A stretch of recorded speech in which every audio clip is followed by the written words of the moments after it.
Hello, everyone, and welcome back to Flags in a Gym, a podcast dedicated to all things color guard. My name is Eric. I'm your host and resident color guard nerd. And for today's episode, we have the next installment of the I Marched That Show series. I sat down with Olivia Thomas, who marched with the Woodlands High School this past winter and the Boston Crusaders this past summer. We talked about her experiences marching in both groups, the moment they announced second place at DCI finals, tips and advice for anyone interested in doing drum corps, and more. So sit back, relax, and let's talk some color guard.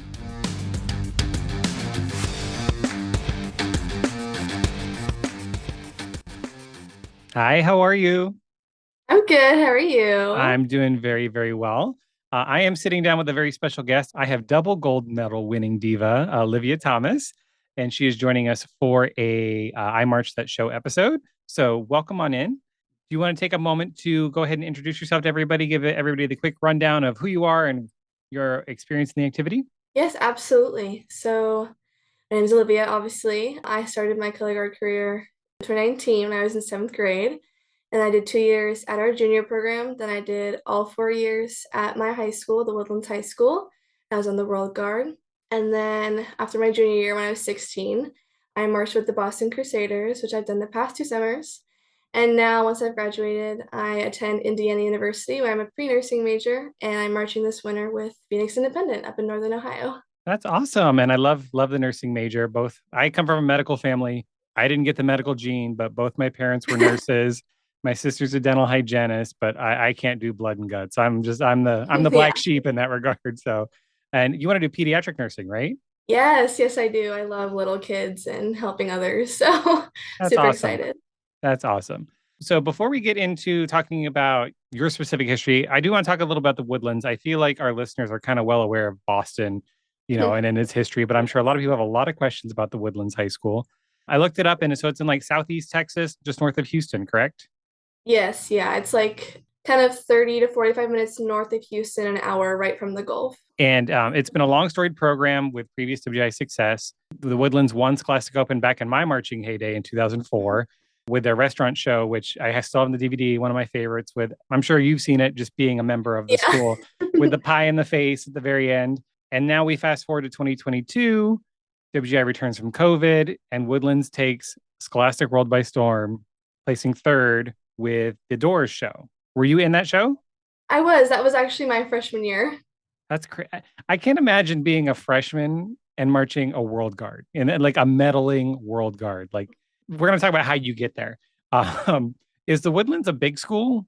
Like, is it a Oh, big area? Or? yeah. I'm not sure like the specific population of the whole area in itself, but the school, the Woodlands, the population is around 5,000. Like this past year, I graduated in a class of over 1,100 kids, and we have a whole separate campus just for our freshmen, which is where we actually practice during the winter. That's 1,100 in your graduating class. That's Yeah. insane.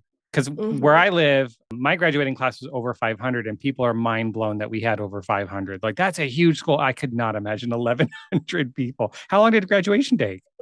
It actually only took, I think, a little under 3 hours because I think they just like to go fast because they know it's a lot of kids. So they took it real fast. You get on stage, you get off, and then we're done. Like, go, go, go. Somebody just said, push Yeah. it. Just keep going. Just keep going. So it has a ton of success on the BOA side as well. They're going to Grand Nats again this year. Did they go last year? Did you go last No, year? we kind of go on a cycle of every other year, just kind of to let the finances build back up every other year. Yeah, I can't imagine the cost of taking a band that size to Grand Nats. Whew, yeah. Did you all bus it or did you fly when you went? We fly. We fly as a unit. We'll charter a plane and then we fly up. Look at that. Wow. I mean, Texas I'm so out of my league when talking to Texas people because the bands are so big and they're just so mind-blowingly talented. Like, I was watching the BOA Super Regional this past weekend, like just listening to these bands play, and the Woodlands Color Guard this year. Yes. I was just sitting there with my jaw just like hanging open. I'm like, my God. And it's like across the entire color guard, all Mhm. like 8,000 of them that are on the field. Yeah, that's a lot of us. Because you'll see other Scholastic World groups where you can say, okay, the weapon line are clearly the World kids, and the flag line is clearly the A kids. But you watch the Woodlands, and you're like, they all look the same. Yeah, I think it's because a lot of the time when we're in preseason, we all just like to get really good at everything that we can possible. And then we'll get split into lines. But even when we get split into lines, we still work on every other aspect of color guard. So it's not like you're kind of lacking in one side or the other. You're all technically trained in almost everything. That's awesome. That's probably a reason why the program's so successful. I mean, one, I don't know how you get like 70, 80 kids in a color guard, and all half those Texas bands do, which is, I don't know how you do that. But then they're all just incredibly talented. The constant pushing of each other is how you all just get to the point where you are talent wise, I assume. Oh, absolutely. It's not so much kind of like a competition thing between each other. I mean, yes, we kind of do like to push each other in competitive ways to kind of like build up our skills, but we're all just so supportive of each other that we want to like get to our goal together as a team. And it just makes us get better each and every day that we show up. Is there a lot of, I don't want to say pressure, but a lot of like desire for the members to like, I want to make the world team for indoor? Like, is that like a huge Oh, driver? absolutely, yeah. Like it hits audition season after marching season, and everybody's just like, go, go, go. And like thinking of the craziest thing that they can do, like trick wise, and like really drilling down the choreography that we get for the audition pieces. And it's just so interesting and like fun to see so many people like wanting to reach for that big goal of like making it onto the world team. Yeah. And then I watched last indoor, the A team is huge as well. Hmm. I mean, indoor, the world team, I was about 36 or so that you had. Yeah, it was I think 32 of us. And then there were like 40 in the A guard. Is there another program or is it just those two? So last year we had so many girls that we ended up having three winter guard teams because there was just so many of us. But we've gone back to two this past year. But we also have three programs at our junior high, which our director at our high school also teaches at during the week on kind of every other day. And it kind of just builds up the level of like skills and interests that will carry over into the high school. I think that's why there's such a big pool of people trying out and being interested in it. Yeah, absolutely. And they come in already know how to spin. And then you Mhm. have a obvious goal of what you can get to. I mean, you have a gold medal winning team. Like, oh, I can get there. You know, many people are like, oh, I can get to my local high school guard that, you know, but if I can be in that team, okay, I'm in. That's crazy. So three teams last year. And did you have a big senior class? I feel like I heard like this past winter was a huge senior class for you Oh all. yeah, we had on our world guard, we had all of our seniors on the world guard, and half of our team actually was seniors. There were 16 seniors this past year. Wow. And you know what? You watched the fall guard this year. It doesn't look like you all lost a ton of seniors, Not which at all. which It's is it's crazy. mind blowing. I mean, just the Truly. depth of talent there is. I mean, I'm so excited for indoor. I'm an indoor guy. Like, I Oh, like same. marching band. Like, it's fine. I like drum corps, but you know, I'm a ginger.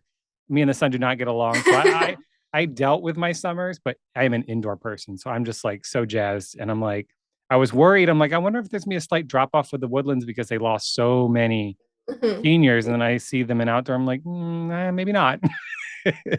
No, yeah, absolutely. I feel like the kind of same thing happened when I was a freshman after that big senior class also graduated in 2022.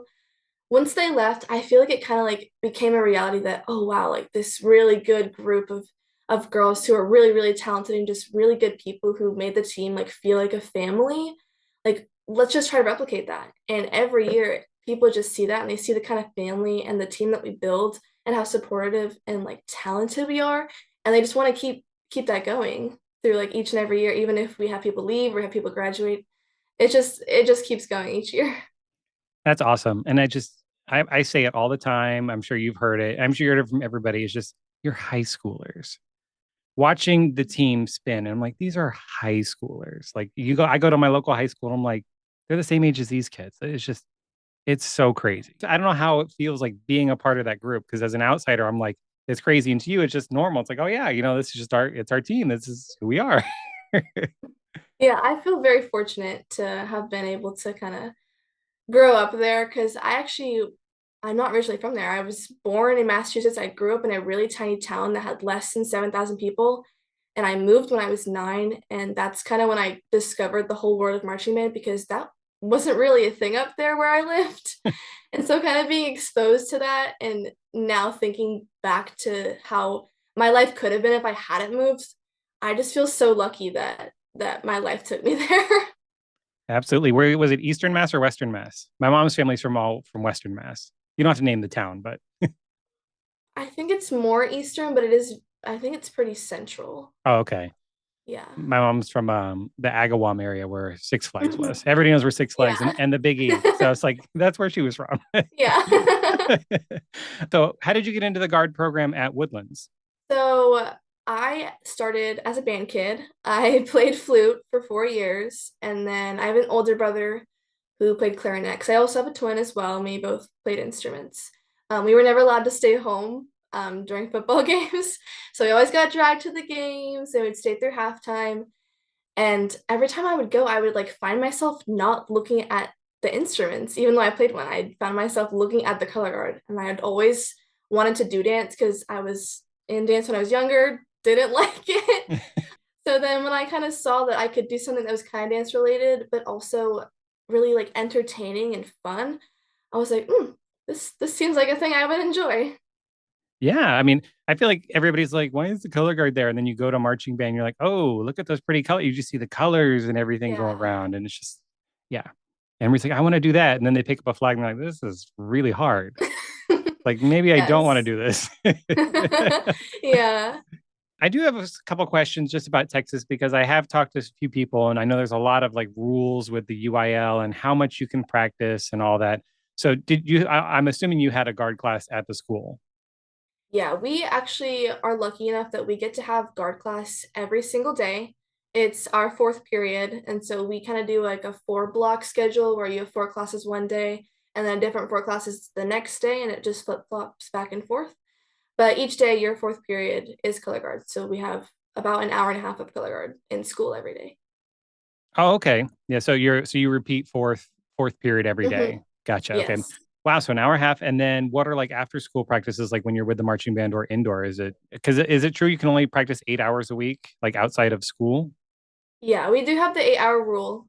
So we'll usually during the marching season have Mondays off, and then we'll do about 2.5 practices Tuesday, Wednesday, Thursday, and then an hour to an hour and a half on Friday when it's a game. And the weekends, I don't know if the weekends count or not as practice. I don't think they do during marching season. And then when we get to winter guard, we'll have Tuesdays where we'll do 3 to 4 hours on a Tuesday, and then Fridays we'll do 5 hours. And then obviously we'll have staging during early season for 12 hours on Saturdays. Yeah. Yeah. That staging camp is always everybody gets so excited about it. And then you get about 6 hours in and you're like, I want to go home. My Yeah, feet my hurt. feet. Because you just have to stand there and they're like, hang on, everybody's at the top of the stands and you're just like, Yeah. can I It's move, silent, please? it's cold, you're just standing there. Your shoulders and your body's in so much pain. You're hungry because you want to go eat. Yep. It can be rough sometimes. So you have guard class every day, then practice 2 to 3 times a week. And then we talked about the guard got so big just because you have all of those feeders, three Mhm. junior programs, and then the two last year, three indoor guards. That's so crazy to me. What's your favorite show that you've marched there? You I can would pick an outdoor say, and an indoor if you want. okay. I think my favorite winter season was probably my freshman year, just because a little bit biased. It is my first WGI experience going and just like seeing how big the color guard community is. And also that season was just so special in itself because none of us had ever been through a season where like we could have medaled in world class. It was all new for all of us, including my director. Like we were all just so fascinated and in awe of what was like unfolding in front of us each day we showed up and every time we had a competition and we got scored. It's just so special because that team also was just so close and we were just so supportive of each other that year. And then I think my favorite marching season was 2023. We went to Indy, and overall, I had a really good group of friends that year, and I just had so much fun every day I showed up to rehearsal. And that show was such a fun one to perform because it had so many different styles in the show itself because it was kind of like Spanish music. So we got to like change throughout when we were performing, but it was just such a fun one to do in Lucas Oil. Yeah, I love that. And the door show, I mean, honestly, since you've all come out since COVID, I mean, I've loved every year you've come out. Like I was just like, I love the doors. And then it was how to move after that, right? Mhm. And then it Yes. was It was I call it the space show, right? It was Yeah. something about like the light, I think was the title, Yeah, the or light you cannot see. that's right. There we go. And then obviously we did Departures this past Mhm. year. Honestly, if I had to pick one, probably Departures is my favorite, just Yeah. because I was completely mind blown watching you all spin. These are high schoolers. I'm like, you drop this in Independent World, they're top 10 easily, easily. Yeah. When did you all start putting indoor on the floor? Like, because obviously you go to Grand Nats, you just like take a week off and then immediately jump in, or Yeah, typically we'll have a week off and then we'll have a week where we learn our audition choreography and then we'll audition on Friday. And then next week is Thanksgiving and the results kind of come out on Thanksgiving break. And then you come back the next week and we have rehearsal. wow, just go, go, go. Oh, yeah. And then because even if you don't go to Grand Nats, you're doing the BOA Super Regional at least, which is always Mhm. that last weekend anyway. So marching band's Yeah. keeping you very busy. When does Mhm. marching band start? Like when is like how long is band camp? When does that start? So band camp typically starts the second or third weekend in July.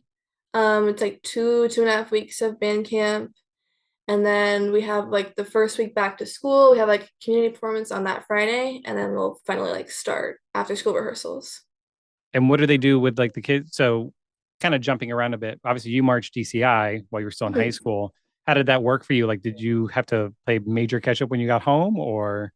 I would definitely say last year I played a lot more catch up than I did this year. I did miss learning a lot of drill because I missed all of summer band because I was away, but I miss mostly learning drill because we do learn a lot of our choreography preseason kind of during the month of May when we're at the end of school and winter guard is finished. We learn a lot of choreography then that either gets put in or it's just kind of keeping you busy before summer. But I only really missed drill learning in that Okay. aspect.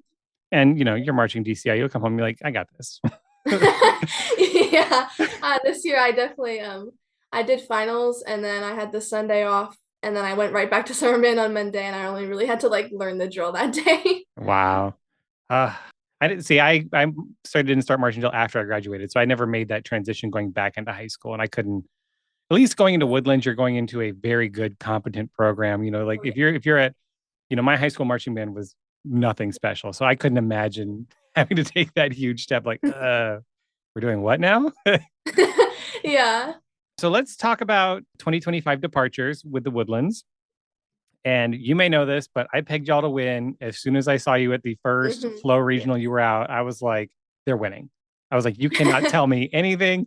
I did it with Avon in 24 when I saw Voila. I'm like, they are winning. When they like 4 pointed Carmel at the Indy Regional, I'm like, they're winning. Like, Yeah. and then you all came out, got like an 82. And I was like, excuse me, that only got an 82. And I was like, okay, it's the beginning of March, whatever. But then, we ended up at a 98 where, you Mhm. should be. So I do have a funny question. And Avon announced they were taking the year off. And that kind of happened in January. Like it was Yeah. late December, early January.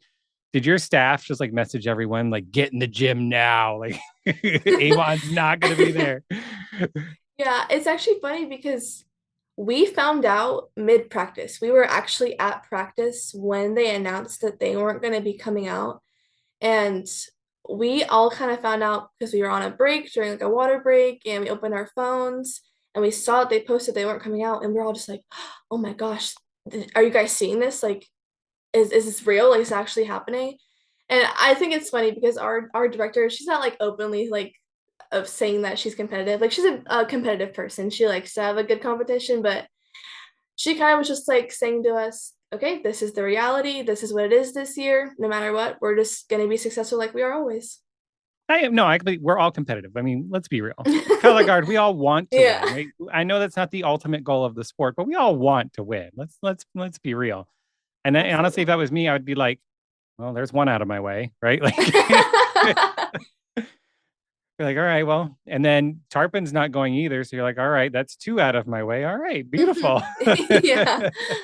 When the staff told you were doing the show Departures, what was the reaction? Because I feel like every year Woodlands kind of does something a little different. Like it's never like the same kind of show each time. So it was a Yes. big change from the light you cannot see or light we Hmm. cannot see. What Yes. was the reaction from the team when you're like, oh, this is what we're doing? So we actually don't kind of get a show reveal. We'll kind of she'll send out little snippets kind of preseason. So it'll be like a random Tuesday and she'll just send us a photo with no text of like our floor or like our costumes. And she'll send out a little bit of the music. And every time I get a little sneak peek of like what we're gonna do, it's kind of just like, ooh, what is this gonna be? A little bit of like excitement and joy and kind of like humor of like what it's gonna be. That's interesting. So when do you like fully realize what's like is it staging weekend or is it when do you like fully know like okay, this is what the show is? I want to say it's kind of when we're close to being done and we have costumes, you kind of like see the whole picture once it's put together of the little pieces that we've kind of been working on. And then you kind of think, oh, yeah, this is really cool. It was really cool. And the one thing that I just couldn't get past in your show, I don't want to say couldn't get past, but just I was the velocity in the show. Hmm. Y'all were twirling. I use that Yeah. word when y'all are spinning. No, you're not spinning. You're beyond spinning. You all are twirling like that opening rifle section. Just Ooh, yes. yeah, exactly. Woo. And then once again, you're like high schoolers, and then all the weaving through the benches with the pink flags. I've watched the show a lot. All right, I am that person. Like Yeah. I watch them a lot, and it's just the talent within the guard, the super strong rifle catches. I mean, I know finals actually wasn't y'all's best run. Like you had like two Yeah. drops, and it was just like Yeah. they It's dropped. like, wow. Like I Yeah. saw them prelims and semis, and I'm just like they were flawless. Your prelims run, I was just like, I was like, I don't know Hmm. how the judges are going to score this because it's prelims. And I think Yeah. you were like 3 points ahead. I was like, yeah, like it wasn't even Yeah. close. Um, what Yeah, was there like a absolutely. good feeling that year? Like did you all just have that feeling that this is going to be a really good year? Yeah, I think coming off of last year, after we got third place and we were all just like, we put in so much hard work, and you like finally get to the result once you hit that end of season. And we've all been spinning together since we were like 12. So we're so in sync with each other already because we've been spinning together for a really long time that when we get given a show concept or when we get given choreography and we put it into the actual show, even on day one when we started learning this show, and we could see that we were doing the stuff we were being asked on that first day without even having practice or letting it just sit in your brain for a little while, it kind of hit us like a little bit of like, this feels so special in a way that we're already so locked in and it's only day one. That's great. That's great. And you made a good point about that you've been spinning together for so long because you start seventh grade, since you were Yeah. 12. Most people, you start ninth grade, maybe somebody joins in 10th. You Mhm. don't have that super long Yeah. bond. So yeah, that makes a big difference that you really true are like a real family there. What were the benches made from? Because the way you move them around, they seem super light, but at the same time, they seem super sturdy. Like, what did a band parent make them? Were they real benches that you bought, or They were real benches. I think they bought them online somewhere. I'm not sure where, but you can buy those benches online in different colors. And we ended up having to kind of tweak them a little bit and put some more screws in the underside of them so they were more sturdy so you could stand on them. We had to put tennis balls on the feet so they would move easier on the floor and they wouldn't rip our floor. And they were really sturdy. Just sometimes if you like kind of hit an edge or you stood too far off on the edge, it would bend a little bit, and we kind of had to get a lot of replacements over this season because they would get to a point where they were not really usable anymore because they would get so banged up. that's crazy? Like, I just the especially when you did the lay down toss replacement thing where the Mhm. one performer was laying down and then somebody, I'm like, one person lifted the bench with the person laying. I was like, these can't be that heavy because you're already lifting a person. So Yeah. I was like, what are these made of? And I know some of these schools have like incredible band parents and like the dads that Mhm. can make all these sorts of things. There's a school in North Carolina where the dad was a master welder and they always had Oh, these elaborate metal props that he made every year. And he was like, oh yeah, oh. it took me like 2 days. And like, so I was like, Well, did they make them? Wouldn't surprise me if they did. yeah, a great group of band dads and guard dads who there was I think one time this past year where we had a thing where the benches fell over in our trailer when we were traveling to a competition. We pulled them out and it was very bent and our dads had to build a whole new one before we went on to perform. Oh, wow. Yeah, we love them very much. Yeah, we love the parents. We love all band parents, all guard parents. We love them all. Can't do it without you. Did a lot of the guard members march DCI? So it's funny that you say that because I marched in high school. I marched after my junior year, and it was just me who marched during like my class, and there were two other girls who had been marching already at that point at different corps than I was. And then this year when I graduated, a lot of my friends had kind of seen that I had marched and I had enjoyed it so much. So I actually marched this past summer at Boston with four other friends from my high school, and then we had another girl who marched at Bluecoats. So I do hope that more of them continue and kind of see that it is really fun outside of high school, not just kind of doing color guard in high school, because it really is a whole different world and it's so different in so many aspects. And I definitely enjoyed drum corps more than I enjoyed like marching band fall season. Even though it kind of is the same thing, it really is not in so many ways. Yeah, it's when I was marching, there was always to those who have marched, no explanation is needed, and to those who haven't, there's no explanation possible. Like you Oh cannot yeah. explain drum corps. Like you just have to No, not at experience it. all. Yes. You try to say it's like world class marching band on steroids. You try to just give Yeah. this like, and people are like, wait, you do steroids? I'm like, no, that's not what I mean. But it's just No. like Yeah. it's just like, and it really is an incredible experience. So that's awesome. I love that you did that. And I love that more people went and hopefully more will continue to go because we need people Yes. marching DCI. Um, Yes, please. and are you on the video for departures? I know you did the forward roll before the flag feature, right? Yes, yeah. And they don't really do like the true DVDs anymore. So, there's just what people put on YouTube that, shouldn't be there. And Yeah. we don't really talk about that because we don't want them to get in trouble. But Yeah. any other features where you are so people can look for you and I can like steal a little clip and be like, here she is that you know of. I mean, yeah. I mean, I have my Instagram where I do post a lot, especially videos kind of during the season. I'll post things that people just send me if they see me at a competition. And then I also have a YouTube channel. I post vlogs on there if they want to like kind of see outside of the performance aspect off the floor, kind of pre like in between performing and normal practice life. So yeah. Is it the same as your Instagram? Is it Olivia Spins or? If it's not, it's probably my first name and my last name, but I can put it in my Instagram bio. There we go. And I can also link it in the show notes too for people to check it Yeah, out. So you can let me know afterwards and I'll put it in there. yeah, absolutely. What kind of fun traditions do you do at the Woodlands? Like going onto the field, warm up, or maybe everybody gets like matching Crocs, anything like that? I wish. I think one of my favorite ones is that we don't find out our show name in the winter until we're going on to perform at our first competition. So we're set up, we're still, we're waiting for them to announce it, and then that's when we find out what our show name is when they announce us. Interesting. So how do they Yeah. prep you for like a performance aspect of, especially like with a show like The Light, which we cannot see, where it's kind of like a abstract kind of view. So how do they prep you for characterization or what they want you to do if you don't know the show title? I think a lot of the time, it's something very easy to tell in the past couple of years with the Woodlands is that our shows don't necessarily have a theme or like a story to tell, but they're more so based around a concept. So when we're told what we're doing, just kind of like just feel out the music and feel the feelings that you feel when you're hearing the music and the vibe, and then that's what you're gonna perform. Hmm. I like that approach, and it works. Yeah. Clearly, clearly it works. Yeah. Let's move on to talk about marching and by the Boston Crusaders this past year and marching boom.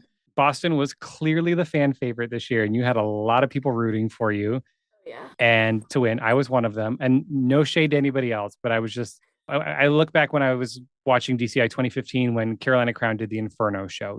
There's just shows you just get attached to, and you're like, I want that to win. Plus you add in the extra feature of Boston had never won in Hmm. like was it 85 years? Yeah, our 85 18th years, anniversary. which I had to go and double check. Like I went to Wikipedia and everything. I'm like, seriously, they've never won. Like it's just Yeah. crazy. What made you decide to want to march Boston? So I actually have my director at my high school, one of them, he is a tech at Boston. So he kind of got me attached to the idea of marching Boston. I still kind of weighed my options. I was gonna like audition at Bluecoats and Crown when I was first thinking about auditioning at different drum corps. And I realized that I just liked how at Boston, the whole team as itself, but they push each other to a level where they're getting better and they're having fun while doing it. So there's not so much a competitive aspect between the members. They're all working so hard and they're all really, really good people within this community. And I loved the staff that were already there and they had a good foundation. So I was just intrigued with the idea of not even just like winning, because I never wanted to go to a corps that was known for winning. I wanted to go to somewhere where I know I would be challenged and I would have a good time while doing it. Yeah, you don't want to be a medal chaser. I get that. Yeah. And you knew you were going to be challenged at Boston because that color guard is absolutely insane. Oh, yes. I just I know a lot of the members, like I know there are Blessed Sack members that march Boston, and I know there was somebody from Gates Chile this past year. I sound like a weirdo, but I have to follow color guard. It's what I love Oh, to do. So yes. I know everybody Yes. that's kind of there, and I feel like the guard has been the standout unit at Boston for a while. The core is incredible, but I mean the guard is just next level, and I could see wanting that challenge. Back in my day, you know, Cabbies was kind of the draw, and then it kind of moved to Carolina Crown in the early Mhm. 2010s, where that guard was like the color guard, and then Yeah. now it's shifted to Boston. What was auditions like? Because how many people are auditioned for Boston roughly? I mean, because is can you even tell because they do like the multiple sites now? Yeah, it's kind of hard to tell. Both of the camps I went to the past 2 years only had about 20-ish people there auditioning. I think a lot of people tend to do video audition just because it is hard to fly out to a camp sometimes, especially with schedule conflicts. But I would bet that they get close to probably between 100 150 people auditioning every year, truly. I believe it. I believe it because I mean I remember auditioning for Cabbies and like 90 people showed up, and that was just boys. And Boston blue coats are co-ed. So it's just like I can't imagine like what the Yeah. horn line pulls. I mean the drum line. The drum line is the worst because it's the smallest section. Oh, yeah. And it seems like there's so many percussionists out there that want to march. And it's just like Mhm. I'm like, I can't imagine what y'all are pulling today. Any advice for people who might want to audition, like how to stand out, what to expect, especially for a place like Boston? I think the biggest thing when you're going into like, especially if it's your first audition outside of high school, is to just be yourself. I mean, you're just representing yourself as a whole when you show up to an audition. So if you try to change the way that you present yourself, or if you try to change yourself to kind of fit in, then you're not really showing your true self in a way. And I think that kind of masks almost the things that make you special and the true talents that are special and unique to you. So just honestly showing up and being yourself and doing your best no matter what, even if you have like a mistake or something that goes wrong, you're trying your best. You're putting yourself out there, and that's all that you can do. Great advice. Great advice. So many of the members of Boston and the Boston team itself were posting clips and videos on Instagram of you all just like in a gym or just out on the field, just doing section runs and whatnot. And the choreography you all are doing was absolutely insane and so fast and so spinny. One, how did you learn it? And two, like, how do you all get it that clean? I mean, I know it's drum corps. I march drum corps. I know it's nonstop practice, practice, practice, practice, practice. But we were never doing anything remotely close to difficult as that. Like, how? I think one of the upsides is we get to learn a lot of our opener at our April camp, which is kind of like the second audition or callback camp. We get to learn a lot of our opener then. So we kind of show up to spring training knowing a lot already, and we're kind of used to then spinning the kind of style we're getting given and at the speed that we're doing it. And then every day since we're repping it almost 12 hours a day, it kind of just comes natural to picking things up quickly and doing it at a certain speed level. And even though we're still being challenged and they're asking crazy, crazy things of us that sometimes will be like watered down if they're asking a little too much, we're still all trying our best, even though we know that it's like a really hard situation since it is 12 hours of work every day.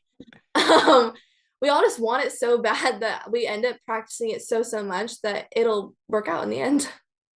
I can't imagine what they would deem too hard that they have to water down because I mean the ensemble double turn. that you do at the end of the opener. I saw that in the first video and I was like, you're kidding me. Like the entire color guard. Not Yeah. it wasn't just the rifle line. It was the entire color guard. I was just like, I watched that first video and I'm like, my God. My God. And you all came out looking like you were heading to Allentown in levels of cleanliness. And I Yeah. would say that for the whole core. I'm like, this is early July. Like Allentown's 4 weeks away and they're already this clean. Did you have a favorite part of the show?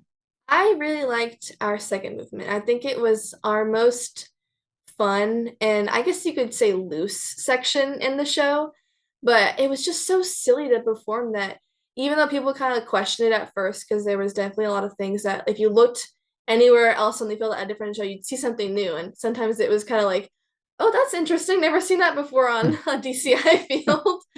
But I think all of us just like really tapped into our inner child in that part. And it was just such a little enjoyable section because we got to connect with each other so much because there were so many interchangeable partner things within that section that all of us kind of just smiled and we're having a lot of fun in it. I will say your show was an absolute blast. I imagine it was a ton of fun to march. I feel like some cores, they do a little more serious shows, but this one just looks like you were just having a ball out on the field. Did the tuba player have color guard history? The one that caught the rifle toss, then tossed it back? He actually, I don't know if he started in color guard and then switched over to playing an instrument or if he played an instrument before he did color guard, but he actually started drum corps at Music City doing color guard. His first couple of years were actually in the color guard section and then he kind of switched over to playing tuba again. And so he was kind of retired at the point. But then we kind of pitched the idea this year. He was like, I'm all for it. This is great. I get to do two of my most favorite things. I love how like how did they find that out? Like, did he just come out and say, "Oh, because I remember being at my drum corps practice, and a hornline member would just walk over, pick up a gun, toss a quad, and walk away. And be like, "Wait, what? What? You know how to toss this thing?" And he's like, "Oh yeah, I did color guard for 4 years." It's like, how did they determine that? Did he just walk up and say, "Oh, I did it," or I think it kind of just happens because a lot of the time, a lot of the kids in brass or percussion are really intrigued by what we're doing. So if we have a night where we're not doing anything, especially like during spring training or kind of on tour when it's kind of chill time, they'll just ask if we can teach them things. And then you kind of find out if maybe they have prior experience or if they don't and they just want to learn. we love that. I love trying to teach music players color guard because then I feel like you earn a little more respect that way. They're like, oh, especially Oh they yeah. pick it up, do one spin, and hit themselves in the face, and they're like, I'm done, and you're like, yep, see, Yeah. Yeah. laugh at me next time I drop now, right? Oh yeah. Did you get to learn baton as well, or did they only focus on the two? Like, did they experiment? Did they have previous experience, or was that kind of a crash course? Learn how to do this. No, they definitely had prior years of experience. Both of them had marched Aimachi in Japan for several years, and they all had previous baton twirling experience outside of that. So when we found out that they could do that, that was at spring training when we already moved in, and they just brought it out, and we were all so in awe. Whenever we would do section runs over the summer, and they got to do the runs of just the two of them during that section, the entire color guard section would just kind of be like mesmerized of what was happening because we've never had that before. It was just insane. Yeah, yeah, absolutely. And you say they marched Aimachi, and I'm like, okay, enough said. Got it. Yeah. Like, okay, got it. Did Heather work with them as well? Because Heather is a twirler as well, right? She has a twirling hip background. Yes, she started as a baton twirler when she was very, very young. So she definitely helped out a lot during that. But they actually flew out somebody from Japan when we were during our Colorado spring training. They flew somebody out from Japan, and he's a world class medalist in baton twirling. Very, very talented. And he taught them almost that entire section in 2 days. Wow, that's crazy. I love more twirlers. Bring them back. Did they age out? Yes, they did, Oh, unfortunately. I oh, know. bummer. Like, well, bring over more Aimachi people. Yes, please, please. And it actually got a good response too from like people watching. They're like, I love the twirlers. Bring back the batons. Because some people are the color guard elitists. The Oh yeah. snobs. They're like, no, we're like, no, I love it. Bring it on. Absolutely. So just like the Woodlands, Boston came out of the gate locked in. Like I remember seeing, like I said, your third performance when you were out doing the California tour. It was like the first flow, and it was like I was like Boston, maybe SCV and Blue Devils. I Yeah. think you were all like at the same show, and it's just like okay, everybody's Yeah. watching this, and it's just like, dude, like no joke. Like, what was the vibe amongst the core? Like, was it just like the Woodlands, where did you all felt like this is going to be a good year, or? Yeah, I think I remember being at spring training and just not only listening to the brass and the percussion playing their parts and how clean and like precise it already sounded, but also watching run videos of how good we just looked and how impactful it felt just watching it, even though I might be biased because I'm marching in it, but just seeing the overall whole picture coming together and realizing that we were creating something that was so special that I think was going to be very, very long lasting within this community, was just, it was so surprising because Boston has never won. And last year was special in its own way because we had finally, like, for the first time ever, beat the Blue Devils, which is something we had never done before. So it was like Oh, already like we were creating history before that. So seeing that we could create even more history, especially on our anniversary year, was kind of just like so shocking. you were that good watching those videos. You're like, oh, we're pretty good. No, you are. You are. Yeah. There's nothing wrong with being proud of yourself, and you saying, oh yeah, we're good this year. Because I remember marching. We would. Did your instructors do tick tapes? I don't know if they did. Ours did. The instructors would sit in the stands with like a judge's tape recorder, and they would call out all the mistakes, and you just hope you didn't make the tick tape that night because Oh you yeah. listened to it on the bus. Yeah.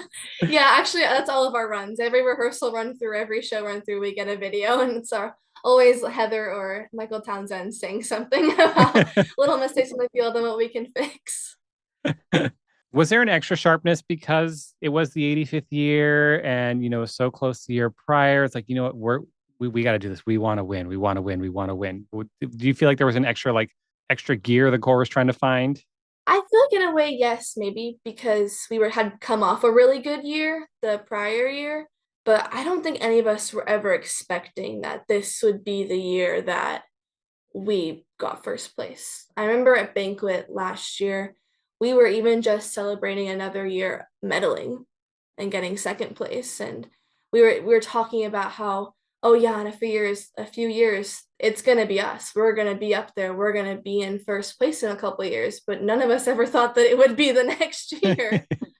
Going into finals week, everyone knew it was going to be you or Blue Coats. Like just with the Mhm. way scoring was going and watching the shows, like we can be honest, like everybody knew it was going to be between you two going into finals week. And you flip flopped prelims and semis. You all won prelims, they win semis. What was Yes. finals day rehearsal like when, or what was semis like after you win prelims and then it flip flops? Like, what was the mentality like on those rehearsal days? Because you're also dealing with it's the end of tour. Like, Yeah. A lot of emotions, a lot of feelings, a lot of exhaustion. But I think a lot of us kind of knew that if one of us won the first night, the other was going to win the second night because we were just like, oh, it's going to be in the politics. They're going to want to have one win the other, kind of see it out in the end. It's going to happen. We kind of knew it was going to happen. But really, the feelings in rehearsal were no different, even if the placements were flip flopped or if we were in first or we were in second. We were all just so pumped that we had such a good season. We were so consistent. We had already like broken so many things for Boston and set so many new records and made so much history and made so many people proud at that point that we weren't really kind of focused on the fact that like we could win. Obviously that was in our minds that it was reachable, it was right there. But I think it was more so just the thought that okay, we're just here to do our job. We've done a good job this whole season. Let's just go out there and do what we do best. what was it like with the crowd reaction? Because obviously the crowd went absolutely bananas for you at every show. Like, what was Mhm. that like getting that huge response? I remember being at the very first show, and we had just gotten to the big hit in the first movement, and people were already standing. And I was like mid-show performing, and I was like, people are on their feet. What's happening? This has never happened before. And I think just because people wanted us to do so well that because we were the underdogs, as we like to call ourselves, because we got so much positive response and we did our Cali tour and we kind of got to go and see the other side of like where tour happens, and people finally got to see us who maybe didn't have the chance to see us typically because we don't normally go to the West Coast. And because our show was just so impactful and entertaining that it was kind of shocking to see how much support we got and how many people we made kind of proud when we were performing in, especially on an anniversary year. Yeah, and I agree. It was incredibly engaging. It was entertaining. It was really well paced. Like, and the show is called Boom, and you opened with a boom. You hit people right in the face. I mean, the core is running at like a 3 to 5, right? And the guard is spinning like right out the gate. Like there's no leading, just Oh yeah. boom. Haha, pun intended. But I do remember one thing just because I was like, watching on Reddit and Instagram and all that, and everybody's like, when are they going to put in the ending? When are they going to put in the ending? When are they finally going to put in that ending? Because, you get to like that Atlanta regional time. I think like Phantom debuted theirs in San Antonio. I think a couple other cores did. And you were like the last core to put the new ending in. Were they, I know you probably don't know, but were they holding it for a reason, or were they just still kind of working out kinks or? I think the biggest thing was figuring out how to put all the different pieces together because our ending definitely changed a good several times. I remember being on a rehearsal day and learning a whole new ending, and then the next week I'd learn another whole new ending, and it just kept changing. I think one of the biggest things is just because they're trying to figure out how to make the balls themselves light up. So I think that was a little bit of holding back on getting the new ending because they obviously had decided what music we were gonna do. I think it was just trying to get all those interchangeable parts to come together and have an impacting ending. Yeah, makes total sense. Let's jump to finals night. You perform. We're at retreat. They announce third place, and then they say in second place with a score of whatever the number was, and then the announcer pauses. And he did this on purpose because Oh yeah. everybody was on the edge of their seat. Who is it? Did your heart stop? What was that moment like when you're just like waiting to see? And you both start with a B. So it's just Mhm. like, you have to wait till he gets even further into the word. So it's Yeah. just like, what is it like when you're waiting for that second place score? We're all sitting in our little pods and I'm like holding my friend's hands on either side of me. I'm just sitting there and it's just like waiting and you're kind of just thinking in your head, okay, I put so much hard work into this, no matter what happens, and I'm gonna be happy with what it is because I had a good season. And my heart just like stops. My heart is like in my throat and I'm like, okay, just breathe. It's gonna be okay. It's gonna be okay. Yeah. And then they finally announced you in first. And you could just, when they announced Blue Coats in second, I mean, just the eruption from the crowd because they realized Boston had won. They did it. They finally got it with that show. And, both shows were incredible. Like it's just, Oh, yes. and two completely different takes on the activity, which I liked. Like it was just two, Yeah. you had the more, I guess you could call it like conceptual, artistic with the Blue Coats, and then you had just like the boom. I mean, it makes perfect sense that that was your show title, but just like in your Yeah. face, fun, entertainment kind of show. What was the victory run like? Because it was your first time doing a victory run. Yeah. It's interesting because you kind of finish and you're in that feeling of, wow, that actually just happened. There's no way that this is real life and this is actually happening to me. And you're congratulating all your friends, all your favorite people, and you're just in shock and soaking in the moment. And then the next moment, they're saying, oh, go grab your equipment. We're setting up for another run. And so you're like kind of setting up and you're like, oh, this is about to happen. I'm about to do a whole nother run through after I just won DCI championships. But I think my favorite thing is just the fact that we were doing the show, performing it, and the people who stayed to watch and everybody standing on the front sideline is just screaming their head off and they had their phone out recording this like history making moment and you're overperforming because you're so happy and so excited and then you get really exhausted but then you're like I'm doing a victory run so then you start to perform even more. And it was just so much fun because I feel like definitely in that run you get to be a little bit more silly and loose because theoretically the season is over but we're doing another run through because you just won DCI championships and it really just is like having another little blast on the field. Yeah, absolutely. Like there's no scoring. Doesn't matter if you drop or whatever. You get Yeah. to go out one last time and just have fun. I got to do one as well, and yeah, I remember that. And like they turn off like half the lights. We were outside. We did when I marched. They didn't have Lucas Oil at the time, so like the backside lights were out. So you're almost like in a more intimate setting because the stadium wasn't Yeah. as lit up. So it's just like it is a special moment. Do you have any tips or words of wisdom for people who want to march core and they're maybe on the fence about it? I think the hardest step about choosing to march or not march, regardless of financial or personal things that might be holding you back, is just to audition. Because if you audition, you're just putting yourself out there and you're not doing any harm. You're just seeing if you would make it or if you wouldn't make it and if that's in the cards for you. And there really is no wrongdoing in just putting yourself out there. Absolutely. I encourage people to go for it. I know it's an incredible expense. I mean, it's just Mhm. tour fees are insane nowadays. Yeah. So I know that's a big deterrent for some people, but if you can somehow swing it, I highly recommend it. It's like we said, you can't really explain the activity to somebody until you do it. And Yeah. then you just get it. You're like, okay. You're like, why would Yeah. I want to pay to go practice for 12 hours a day, sleep on a gym floor, shower in cold showers, and then drive everywhere in a bus? It's like because it's the best time of your life. Oh yeah. Absolutely. It might be like one of the hardest things you ever do in your life, but it's one of the most rewarding and teaching moments in your life. Absolutely. As somebody who just came off of tour, well, not just, but a while ago, any tips Mhm. for dealing with post-tour depression or withdrawal? I think a lot of people don't realize how serious that is because you Mhm. march, you're with these people for 3.5 months, all day, every day, and then you perform at finals, and the next day it's just done. Like you go Mhm. home, it's just gone. And how do you any tips for how to process that and deal with that? Oh yeah, absolutely. I'm definitely a very social person. I thrive off being sociable. And drum corps definitely given me a lot of my best friends. And the hardest part is the fact that a lot of them do live on the opposite side of the country than I do. But my biggest tip is just staying in touch. Like every day I'm texting different people, and every night I'm on the phone with somebody different, just talking about our day and our weekend, what's coming up in our lives.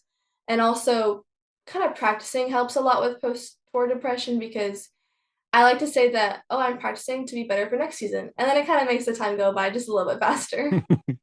Yeah, for those who have March, it's very hard to explain, but that first shower alone, you're just like, this is really weird. There's nobody to No, talk it's to. quiet. It's quiet and just like but then you're like, I don't have to get on the bus and there's no schedule of what I need to do Mhm. today. I have free time. This is crazy. Any fun or crazy stories you want to share about your time at either group?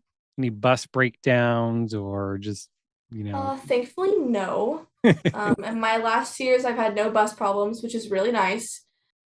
I will say this past summer, when I was in California, 'cause actually I posted about this on my Instagram. I took a two-turn to the face, and I actually had to go to the ER in the middle of the night to ouch. to go get it checked out. Thankfully, there was nothing wrong, all good, but it definitely made this season have a little cherry on top because it's kind of like, oh, Cali tour, this was so fun. Ooh, got hit in the face, but it's okay. Yeah. I think I've ever seen the picture. I think I remember seeing like the big like Oh yeah. goose egg you had from it. So you took the two Oh turnout yeah. for a little Yeah. while It was mid-season. there. Was that just a safety thing, or was it just one of those you guys can't catch this, so we're taking it Yeah. out? Yeah.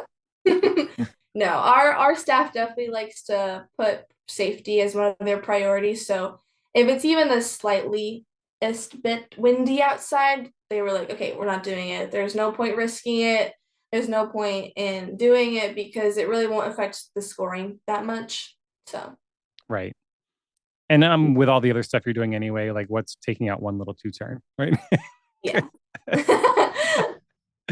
Well, I thank you so much for being here. I do have a final question I ask everybody. So we haven't hit the new WGI season yet, so we can still talk about the last one.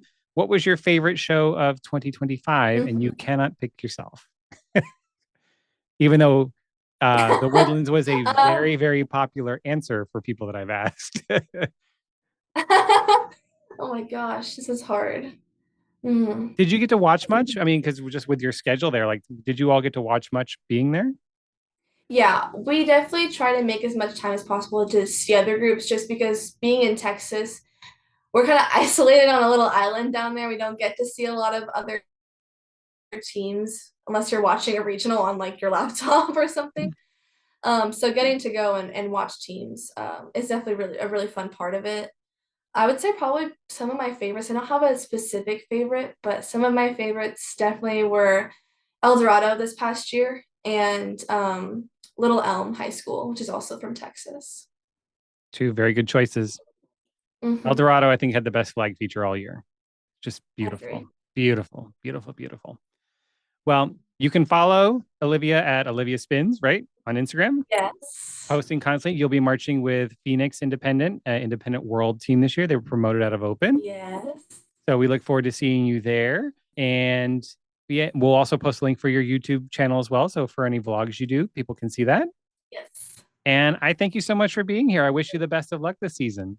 Thank you for having me.